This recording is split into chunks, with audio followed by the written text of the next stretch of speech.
How's our financial plan coming? Super! Chris, any advice? With Western and Southern, preparing for your financial future can be easier than you think. Favorite receiver? Huh? To get started, visit westernsouthern.com. We're talking Tua Tagovailoa and Joe Burrow, the top two QBs on our draft board, and what looks like the best fit for them in the NFL come 2020 draft. This video presented to you by Western and Southern. Of course, I'm Mike Renner, lead draft analyst at PFF. He's Bruce Gradkowski, the QB guru.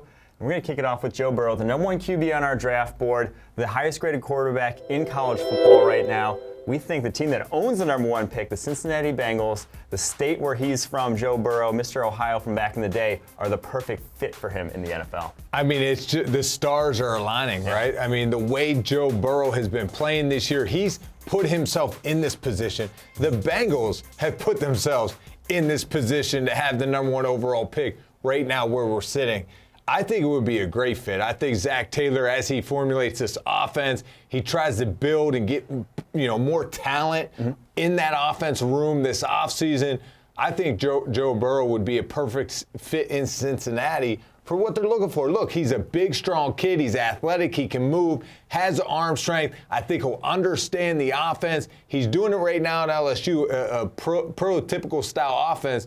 He's executing it perfectly. I think the biggest thing for me and why I feel like this is a perfect fit is the way Joe Burrow works the middle of the football field. In that, Zach Taylor offense, the Sean McVay offense, you have to be able to hit crossers in stride. You got to be able to hit those guys, sort of have that pinpoint placement, lead them, and get those yards after the catch, off of play action, that sort of thing. And Burrow has been better than any quarterback in the country at those over-the-middle throws. He's working Justin Jefferson, the slot receiver there for LSU, constantly. That, to me, is why it seems like a perfect fit. You're right. It's the deep crosses they love to throw, the play-action pass, and you see it in McVay's offense. Zach Taylor, Joe Burrow's very good, too, catching the ball, getting out of his hands quick. So those screen passes that they utilize, the jet sweep action, you'll see in Sean McVay's offense and Zach Taylor. But that's a great point because those deep crosses, he's nailing them right now at LSU. And it's only going to get better at the next level. And I think Joe Burrow, compared to Tagovailoa, I feel a little bit more comfortable about him playing behind a bad offensive line early on. Yeah. I think that Bengals offensive line, yes, it's bad. Yes, he'd be thrown to the wolves.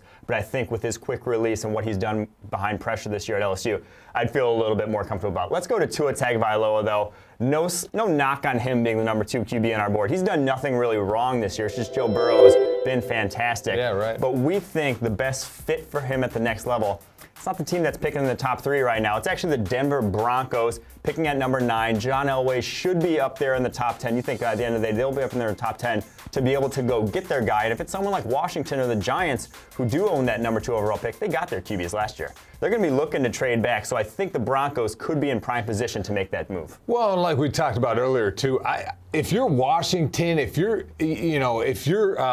Denver, you have to really keep picking quarterbacks till you find the right one. I mean, whether it's through the draft, through free agency, you have to figure out that position. And Denver has to figure out.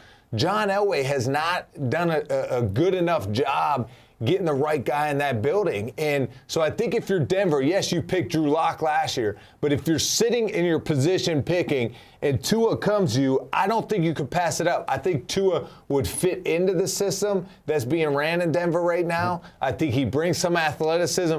I don't think Denver's far off from a football team. I think they do need to build more weapons on the offensive side of the football. But I think, Tua, that could be a good spot. But I wouldn't be surprised with Washington as well. They're going to have new coaches in the building. They're going to want their own quarterback. So a lot's going to unfold from now until the draft. Well, I think with the Denver Broncos, you didn't pick Drew Lock highly enough last year to where it's a Josh Rosen situation with Arizona where you have to get rid of him because you alienated him by drafting another QB. You don't want those two guys in the same building.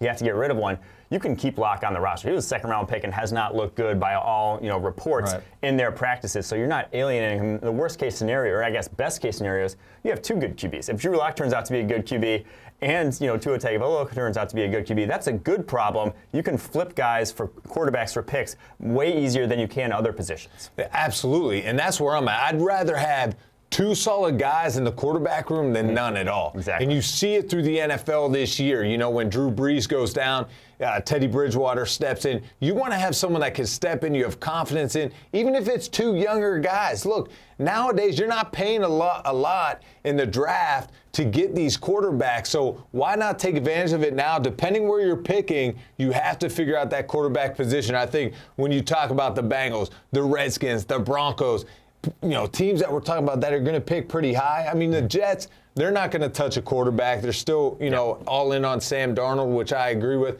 So it does get interesting when the Broncos are sitting there and Tua's available. And then we got to look down the line, too. Tampa Bay, what do they do? Is it Tua? Is it Herbert that kind of fits a Bruce Arians type, you know, throw the football down the field? So a lot's going to unfold now between the draft. And the other interesting thing about Denver is they really haven't, John Elway has never gotten his guy at the quarterback position. He's always kind of gotten, you know, the second tier options, the Paxton Lynches of the world. He's never been in an opportunity to go get his guy.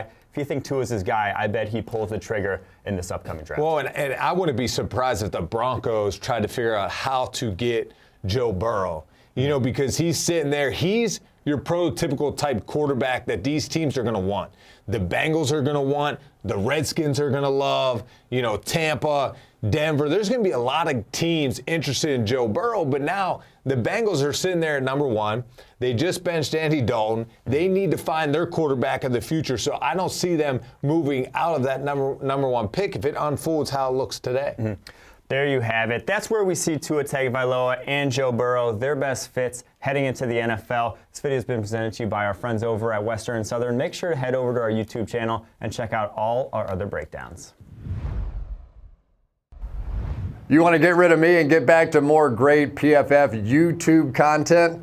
All you have to do is push that button right there and subscribe. Thanks for watching.